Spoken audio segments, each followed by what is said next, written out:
Hello' দোস্ত, আপোনালোকেও যদি OLX গাড়ী ল'ব বিচাৰিছে, গাড়ী ল'ব খুজি আছে আৰু লৈছে, তেনেহ'লে এই ভিডিঅ'টো চাওক লাষ্টলৈকে, তেতিয়াহে বুজি পাব, নহ'লে পস্তাব লাষ্টত। সেইটো কাৰণে ভিডিঅ'টো লাষ্টলৈকে চাওক, স্কিপ নকৰিব। বলক ভিডিঅ'টো ষ্টাৰ্ট কৰোঁ। হেল্ল' দোস্ত, ৱেলকাম টু মাই চেনেল। মই erhannan আৰু আপোনালোকে চাই আছে erhannan চেনেল। আশা কৰোঁ মোৰ ইউটিউব ফেমিলি সবে ভালে আছে। একচুৱেলি মই আজি ভিডিঅ' বনালোঁ, এটা টপিক ভাবিলোঁ এইটো আপোনালোকক জনা দৰকাৰ বুলি। হয়তো কিছুমানে জানে আৰু হয়তো কিছুমানে নাজানে, সেইটো কাৰণে চবৰ কাৰণে বনালোঁ। যিজনে জানে তাৰ কাৰণে, যিজনে নাজানে তাৰ কাৰণেও। আৰু ৰিকুৱেষ্ট থাকিল ভিডিঅ'টো লাষ্টলৈকে চাব, তেতিয়াহে গম পাব কি মানে বস্তুটো কিয় বনালোঁ।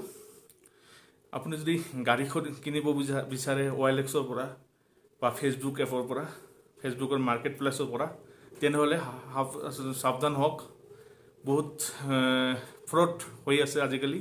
বহুত মানে বেছিভাগ মানে ফ্ৰড আজিকালি দেখা পোৱা গৈছে যে OLX আৰু ফেচবুকৰ যে মাৰ্কেট প্লেচ আছে সেইটোৰ পৰাই আপোনাক গাড়ী অফাৰ কৰিব আৰু কম দামত অফাৰ কৰিব। বহুত চালোঁ কম দামত অফাৰ কৰে। একচুৱেলি নিউজত চালোঁ কেইদিনমান, মই আগতো ফেচবুকতো চাইছিলোঁ, কালি পৰহি মান নিউজত চালোঁ মই এজনক ৰাম ঠগন দিছে। এনেকুৱাই কেনেকৈ দিয়ে, কেনেকৈ মানে সিহঁতে মানে মানুহক ফ্ৰড বনায়, সেইটো যদি আপুনি চাব বিচাৰে তেনেহ'লে ভিডিঅ'টো লাষ্টলৈকে চাওক, তেতিয়াহে বুজি পাব, তেতিয়াহে গম পাব কেনেকৈ সিহঁতে ফ্ৰড বনায়।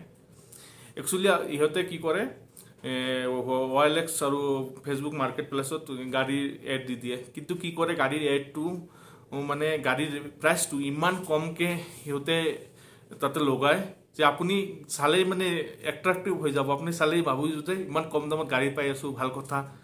সেইটো কাৰণে এনেকুৱা কৰি আছে সিহঁতে, কম দামত গাড়ী দিব বিচাৰে আৰু ক'ব আৰ্মিত জব কৰোঁ বুলি, আৰু ইণ্ডিয়ান আৰ্মিত জব কৰোঁ, মই ট্ৰেন্সফাৰ হৈ আছোঁ, সেইটো কাৰণে গাড়ীটো বিক্ৰী কৰি গৈ আছোঁ অসমত বা বেলেগ ষ্টেটত। আৰু আপোনাক এনেকৈ আপোনাক সিহঁতৰ এটা কাৰোবাৰ ফটোও দেখুৱাব, আৰ্মিৰ ইউনিফৰ্ম পিন্ধা ফটোও দেখুৱাব। আপোনালোকে ভাবিব যে সঁচাকৈ কৈছে, সঁচাকৈ আৰ্মিত জব কৰে চাগে, সঁচাকৈ আপোনালোকে বিশ্বাস কৰি ল'ব। কাৰণ আমাৰ অসমৰ মানুহ বহুত মানে কাইণ্ড হাৰ্টেড পিপুল হয়, মানে অলপতে মানে মানুহক বিশ্বাস কৰে, অলপতে মানুহক ট্ৰাষ্ট কৰি পেলায়, মানে ভাল বিহেভটো ভাল এনেকুৱা হ'ব লাগে। কিন্তু মানে এনেকুৱা বেছি হ'ব নালাগে যে আপোনাক কোনোবাই ফ্ৰড বনাই দিয়ে। সেইটো কাৰণে অলপ ছেফ হওক, ছেফ থাকক। কিবা এটা কিনিব বিচাৰিছোঁ যদি ভালকৈ জাজ কৰি লওক, ভালকৈ জাজ কৰি লওক, তাৰপিছতে কিনক, তাৰপিছতে টকা চেণ্ড কৰক। সিহঁতে কি কৰে, আপোনাক গাড়ীৰ ফটো পঠাব, গাড়ীৰ পূৰা ডকুমেণ্টছ পঠাই দিব। পঠাৰ পিছত আপোনাক কি ক'ব যে মই গাড়ীটো আপোনাৰ ঘৰত পঠাই দিম, ঘৰত হোম ডেলিভাৰী হ'ব। ঘৰত পোৱাৰ পিছত আপোনালোকে মোক গাড়ী টকা দিব। আপোনালোকে ভাবিব যে আৰু ভাল কথা, ভাল ঘৰত অহাৰ পিছত আমি টকা দিব লাগে, এইটো বহুত ভাল কথা। আপোনালোকে ডিল কৰি ল'ব, ক'ব যে গাড়ী পঠাই দিয়ক, তেতিয়া টকা দিম, আপোনালোকে হেপী হৈ যাব। আৰু ইপিনে ফ্ৰড যোনে কৰি আছে সেইটোতো হেপিয়ে, কাৰণ আপোনাক ঠগাব, সি ভাবি আছে ঠগাব বুলি। পিছে কি কৰিব সিহঁতে, কিছুমানে আছে এনেকুৱা কৰে যে গাড়ী লৈ যোৱাৰ কাৰণে ড্ৰাইভাৰক টকা দিব লাগে, 4,000 বা 5,000 টকা দিব লাগে। সেইটো কাৰণে আপোনাক ক'ব যে 4,000 টকা পঠাই দিয়ক, এতিয়া ৰাস্তাৰ তেলৰ খৰচা আছে, হেন খৰচা আছে। আৰু কিছুমান মানুহ পঠাই দিব, যেতিয়াই পঠাই দিলেও মানে হেক, তেতিয়া আৰু তাৰ কণ্টেক্ট নাপায়। আপোনাৰ যিমান টকা পঠায়, 1,000 পঠায়, 2,000 পঠায়, সেইটোৱে সিহঁতৰ লাভ। সিহঁতে আৰু আপোনাক কণ্টেক্ট নকৰে, না গাড়ী দিয়ে। আৰু কিছুমানে কৰে এনেকুৱা যে গাড়ী পঠাই আছে, ৰাস্তাত আছে, পুলিচে ধৰিছে, কিবা টেক্স দিব লাগে, এনেকুৱা বেলেগ ষ্টেটৰ পৰা আহি আছে, এনেকুৱা ক'ব যে অসমৰ বৰ্ডাৰত আছে, আপুনি ইমান টকা অলপ চেণ্ড কৰক, পুলিচত দিব লাগে, গেটত পাছ বনাব লাগে, গেটত দিব লাগে। আপোনালোকে বিশ্বাস কৰি ল'ব আৰু টকা পঠাই দিব। যেতিয়া টকা পঠাই দিল, তাৰ মোবাইল ছুইচ অফ পাব আৰু আপোনাৰ লগত কোনো কণ্টেক্ট নহয়।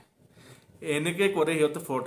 ফাৰ্ষ্টত আপোনাক মটিভেট কৰে গাড়ীটো লোৱাৰ কাৰণে। আপুনি গাড়ীটো লোৱাৰ কাৰণে আপুনি মানে ৰাজি হৈ যায়, গাড়ীটো ল'ব বুলি আপুনি আশা কৰে যে ল'ম, ইমান কম দামত গাড়ী পাই আছোঁ তো ল'মেই, আপোনালোকে ভাবে।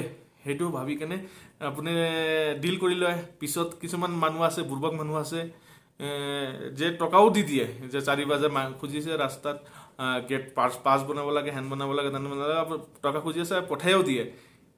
যেতিয়া পঠাই দিয়ে সিহঁতে 1,000ৰ পৰা 2,000 যিমান তাৰ পৰা পায় এনেকুৱাই টকা লয়। এনেও নহয় যে আপোনাৰ পৰা লাখ টকা ল'ল আৰু গাড়ী নিদিলে, আপুনিতো লাখ টকা নিদিবই, কোনেও নিদিয়ে, সিহঁতে বুজি পায়। সেইটো কাৰণে সিহঁতে কম ডিমাণ্ড কৰে আৰু এনেকুৱা ডিমাণ্ড কৰে যে আপোনালোকে চবৰ ওচৰতে টকা থাকে।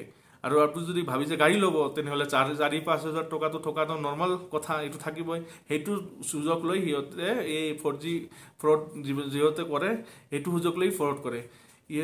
এইটো কাৰণে সাৱধান হওক, সাৱধান থাকক আৰু আপোনাৰ লগৰ কোনোবা আছে সিহঁতকো বুজাওক এনেকুৱা নকৰিব। ফেচবুক OLX-ত আজিকালি বহুত ফ্ৰড হৈ আছে, ফ্ৰডৰ পৰা বাচক। এইটো কোৱা নাই যে চবে ফ্ৰড কৰে, সেইটো নহয়, ভালো আছে, কিন্তু মানে ভালৰ মাজত বেয়াও আছে। সেইটো কাৰণে যদি গাড়ী ল'ব খোজে OLX-ত কথা পাতক, ফিজিকেলি আপুনি যাই চাওক। আৰু কোনোবাই যদি কয় যে গাড়ী পঠাই দিম, টকা দিয়ক, নে এনেকুৱা ধান্দাত নাযাব। আপুনি ক'ব মই নিজে যাম, মই টকা দি মই গাড়ী লৈ আহিম। আৰু যদি আপুনি গাড়ী ল'ব পাৰে তেনেহ'লে যাবও পাৰিব, সেইটো টকা আপোনাৰ থাকিবই। এনেকুৱা কৰিব। আৰু ইহঁতৰ কম দামত নাযাব, কাৰণ সিহঁতে মানুহক মটিভেট কৰাৰ কাৰণে কি কৰে, বহুত কম এমাউণ্টটো দি দিয়ে। সেইটো মই ভাবে যে কম এমাউণ্ট, তেনেহ'লে আমি পাই যাম ভাল, কিন্তু মানে এইটো ফ্ৰড হ'বই, আপুনি মানি চলক। আৰু যদি আৰ্মি বুলি কয় তেতিয়া ভাবক আৰু ফ্ৰড, কাৰণ এই বেছিভাগ ফ্ৰড মোৰ ওচৰতো মেছেজ আহিছিলে, মই চাইছিলোঁ, মই OLX-তে চাইছিলোঁ, ফেচবুক মাৰ্কেট প্লেচতে চাইছিলোঁ। কম দাম বুলি মই মেছেজ কৰিছিলোঁ কেইবাৰমান, সিহঁতে এনেকুৱাই ক'ল আৰ্মি বুলি কৈছে। তাৰপিছত মই গম পাইছোঁ এনেকুৱা মাথা। তাৰপিছত বহুতো ওলাই থাকে, নিউজ পেপাৰত ওলাই থাকে, নিউজত ওলাই থাকে, আপোনালোকে গম পায়, কিছুমানে হয়তো নাজানে। সেইটো কাৰণে মই ভিডিঅ'টো বনালোঁ। আৰু আপোনালোকে ছেফ থাকক, ফ্ৰডৰ পিছত নাযাব, কমৰ পিছত নাযাব, অলপ টকা খৰচ কৰি ভাল গাড়ী লওক। আৰু যদিও ল'ব খোজা OLX বেয়া নহয়, ফেচবুক মাৰ্কেট প্লেচো বেয়া নহয়, কিন্তু মানে কিছুমান আছে তাতে বেয়া সোমাইছে, মানে তাতে সিহঁতে ফ্ৰডৰ কাৰণেই সোমাইছে। সেইটো কাৰণে আপোনালোকে যাচাই কৰি লওক। আৰু যদি গাড়ী ল'ব খোজে ফিজিকেলি যাই চাই লওক। আৰু কোনোবাই যদি কয় গাড়ী পঠাই দিম, আপোনালোকে কওক না, মই যাই চাই আপোনাক টকা দি মই গাড়ী লৈ আহিম, আপোনাৰ পঠাৰ দৰকাৰ নাই। এনেকুৱা কৰক, তেতিয়া আপুনি ফ্ৰডৰ পৰা বাচিব আৰু ৰক্ষা পাব। এনেকুৱা আজিকালি বহুত ফ্ৰড ওলাইছে এনেকুৱা। সেইটোৱে আপোনালোকক সজাগ কৰাৰ কাৰণে, আপোনালোকক অলপ বুজাৰ কাৰণে ভিডিঅ'টো বনালোঁ। যদি ভিডিঅ'টো ভাল লাগিছে লাইক কৰক, শ্বেয়াৰ কৰক, আৰু ফ্ৰেণ্ডৰ লগত শ্বেয়াৰ কৰকে, কাৰণ যিমান মানুহে ভিডিঅ'টো চাব সিমানে বুজি পাব কেনেকৈ কি হৈ আছে। সেইটো কাৰণে লাইক শ্বেয়াৰটো কৰকে। আৰু চেনেলত নতুন আহিছে যদি ছাবস্ক্ৰাইব কৰক। Thank U.